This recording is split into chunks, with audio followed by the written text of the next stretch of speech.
Une petite fille rayonnante, un après-jeu au parc, et 17 minutes qui ont tout changé. Ce n'était pas un accident, mais un acte froid, prémédité, commis par une adolescente qu'elle croyait être son amie. Katy Ruff est née le 16 janvier 2009 à York, en Angleterre, de Paul et Alison Ruff. Elle a grandi dans une famille chaleureuse et unie, entourée de 5 frères et sœurs plus âgés, 3 issus d'un premier mariage de sa mère avec Craig Smith et 2 d'une relation précédente de son père. Bien qu'on sache peu de choses sur ses aînés, Katy, étant la benjamine, était profondément chérie par tous, y compris ses grands-parents, ses tantes et ses oncles. Elle a même connu la joie de devenir tante lorsque sa sœur aînée a eu un bébé. Connue pour son sourire éclatant et son rire contagieux, on se souvient de Katy comme d'une enfant douce et attentionnée qui faisait toujours son possible pour aider les autres. Katy avait une passion profonde pour la musique et un don impressionnant pour l'écriture créative. Son directeur d'école se rappelait que sa personnalité vive et ses talents faisaient d'elle une favorite parmi ses camarades et ses enseignants. L'un des jours les plus heureux de sa jeune vie arriva le 28 décembre 2016 lorsque ses parents, Paul et Alison, se sont officiellement mariés. Katy, radieuse dans une robe argentée, servait fièrement de demoiselle d'honneur pendant la cérémonie. Brillante, intelligente et entourée d'amour, l'avenir de Katy semblait plein de promesses.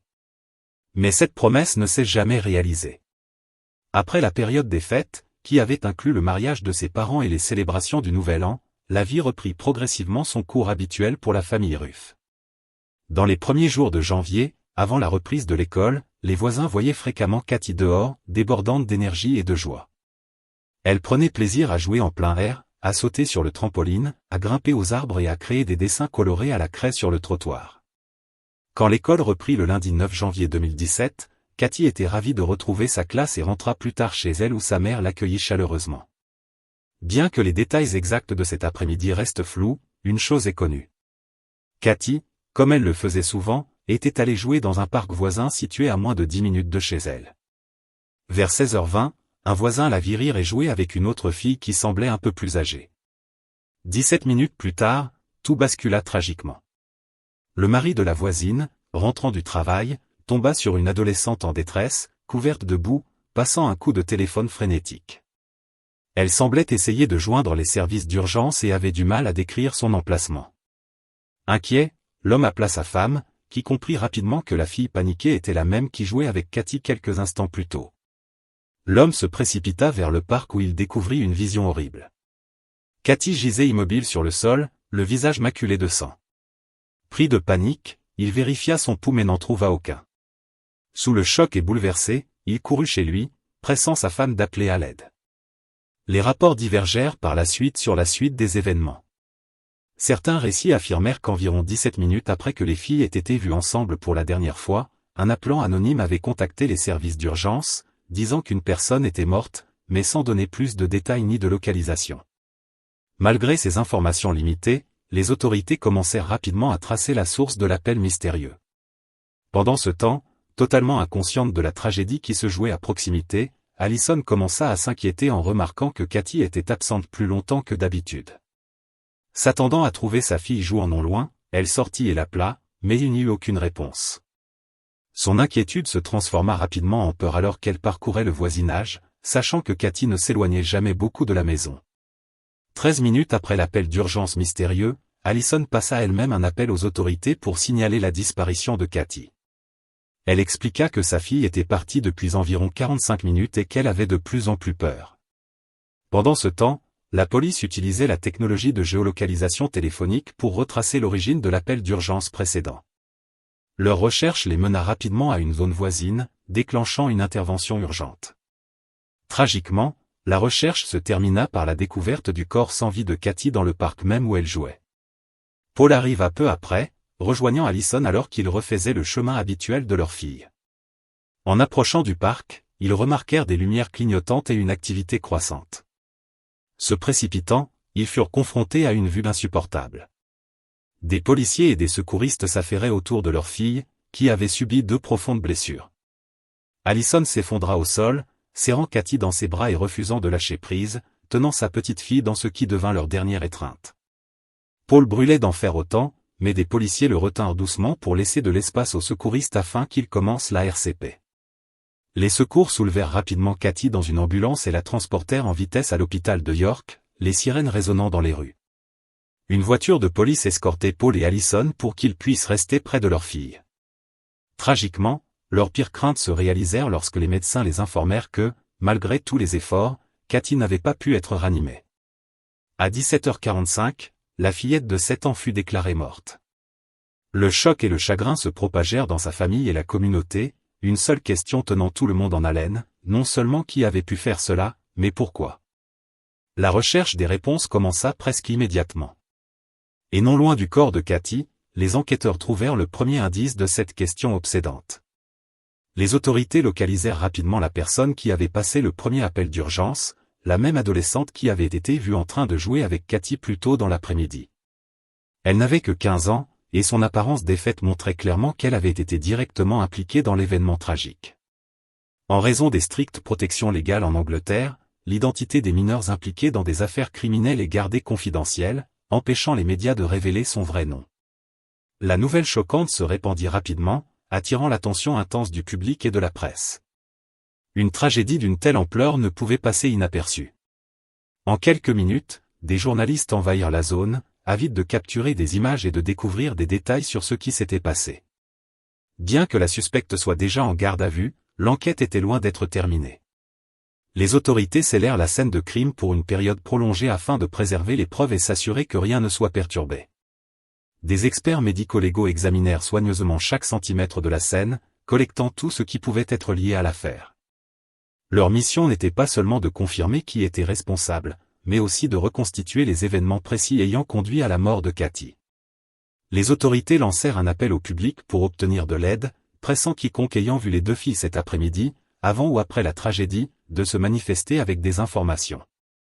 La mère de Katie reprit cette supplique sur les réseaux sociaux, demandant à toute personne ayant remarqué quelque chose d'insolite, aussi petit soit-il, de contacter la police. Elle souligna que le plus infime détail pourrait aider à découvrir la vérité sur ce qui était arrivé à sa fille. L'incident déchirant secoua profondément la communauté, inspirant un élan de chagrin et de compassion de la part des habitants déterminés à honorer la mémoire de Katie. Des dizaines de personnes en deuil se rassemblèrent sur les lieux, déposant des fleurs, des bougies et des notes émues pour Katie et sa famille en deuil. Parmi les nombreux hommages, une carte se distinguait. Elle venait des grands-parents de Katie et disait simplement « Bonne nuit ». Le message tendre toucha les cœurs à travers la nation, émouvant même des hauts fonctionnaires du Royaume-Uni. 2 jours plus tard seulement, l'adolescente suspecte comparaissait devant le tribunal pour sa première audience. Au cours de la procédure, de nouveaux détails troublants sur l'affaire furent révélés. Le poids émotionnel était trop lourd pour les parents de Katie, qui ne purent se résoudre à y assister.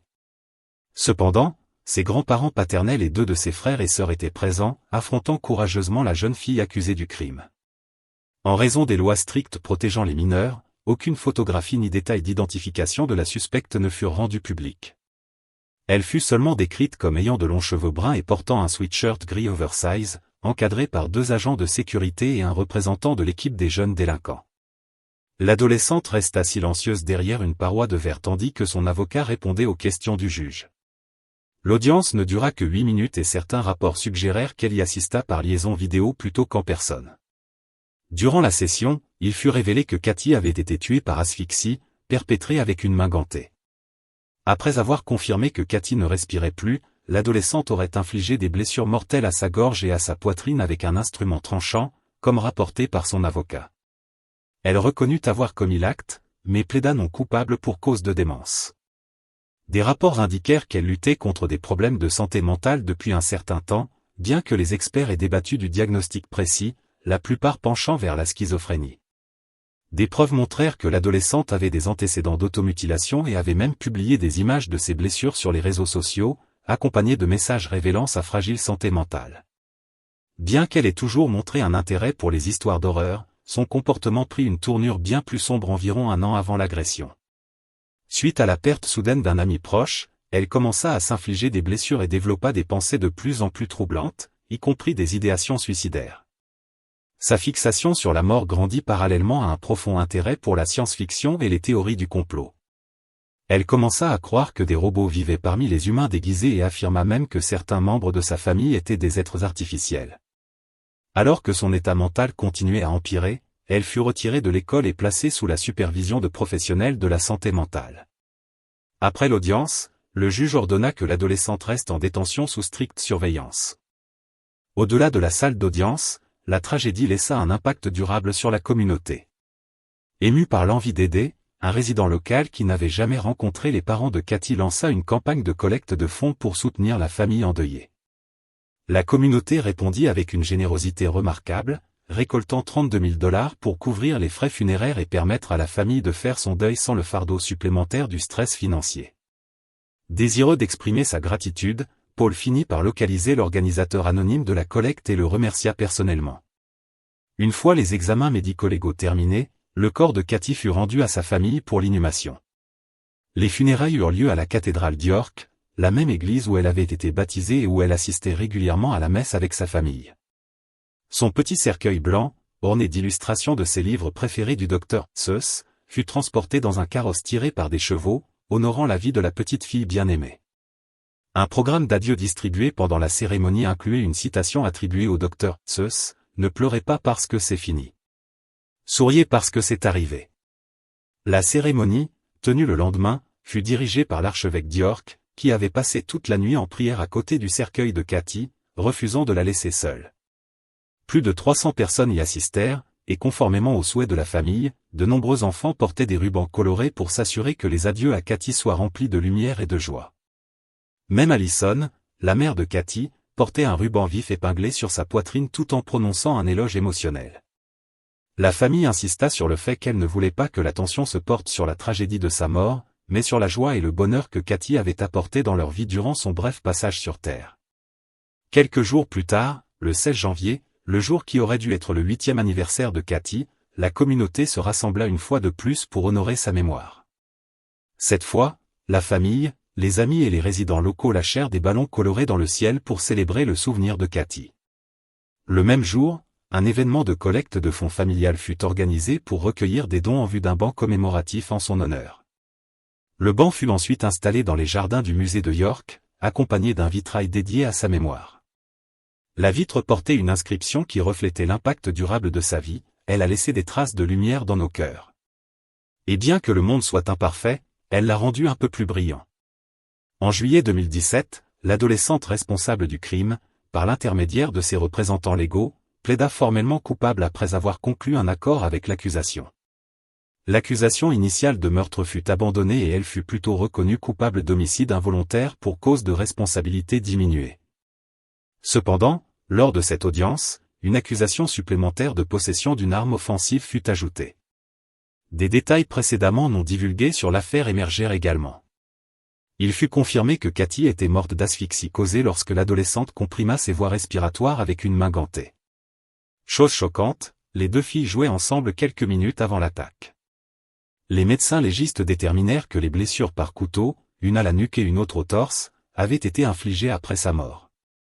Les enquêteurs révélèrent en outre que l'adolescente envisageait de prendre une vie depuis un certain temps. Cette conclusion fut étayée par des preuves trouvées dans sa chambre, y compris une peluche du roi lion mutilé, avec les oreilles arrachées et la poitrine tailladée. Au moment de l'attaque, l'adolescente avait été diagnostiquée avec un trouble de la personnalité schizoïde et avait tué Cathy dans le cadre d'une tentative troublante de valider ses délires. Une note glaçante découverte sur les lieux disait « Ils ne sont pas humains ». Une audience fut initialement prévue en septembre, au cours de laquelle le juge devait prononcer la sentence.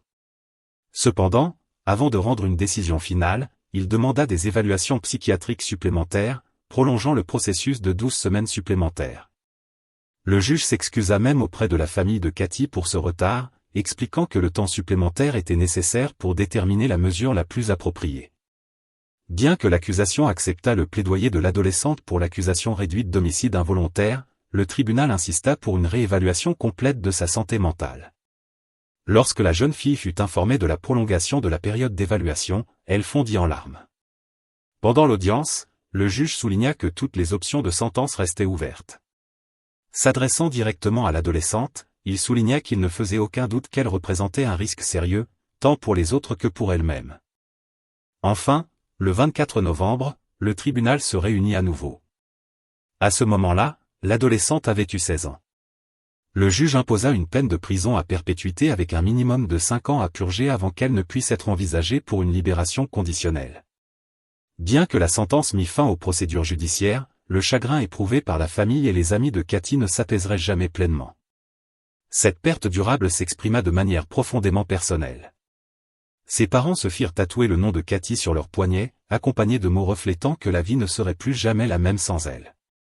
Plus tard, la famille partagea une vidéo sincère sur les réseaux sociaux, choisissant de ne pas s'attarder sur la tragédie de sa disparition, mais de célébrer la beauté de sa vie. C'était un hommage sincère à la curiosité sans limite de Cathy, à son profond amour pour sa famille et à sa joie rayonnante et contagieuse. Son histoire dépassa largement sa ville natale, attirant des messages de sympathie et de soutien du monde entier, y compris des États-Unis, de l'Australie et de la Nouvelle-Zélande. Un ami proche de la famille compila bon nombre de ces messages dans une vidéo qui fut remise aux parents de Cathy en souvenir que, même dans leurs moments les plus sombres, il n'était pas seul. Bien que son temps sur Terre ait été déchirant de brièveté, Cathy laissa une impression durable sur tous ceux qui la connaissaient et même sur ceux qui découvrirent son histoire de loin. Son cas reste un rappel saisissant des dangers auxquels les enfants peuvent être confrontés, quelle que soit leur origine, leur statut social ou leurs circonstances. Quant à l'adolescente troublée dont l'esprit était consumé par des délires, son destin continue de provoquer le débat. La justice a-t-elle vraiment été rendue? Cette tragédie aurait-elle pu être évitée? Ces questions persistent, laissant un profond sentiment de réflexion et de chagrin. Si vous avez trouvé cette affaire fascinante, n'oubliez pas d'aimer la vidéo et de vous abonner à la chaîne. Nous publions des vidéos sur des affaires criminelles chaque soir. Jusqu'à la prochaine fois, restez aiguisés, restez vigilants.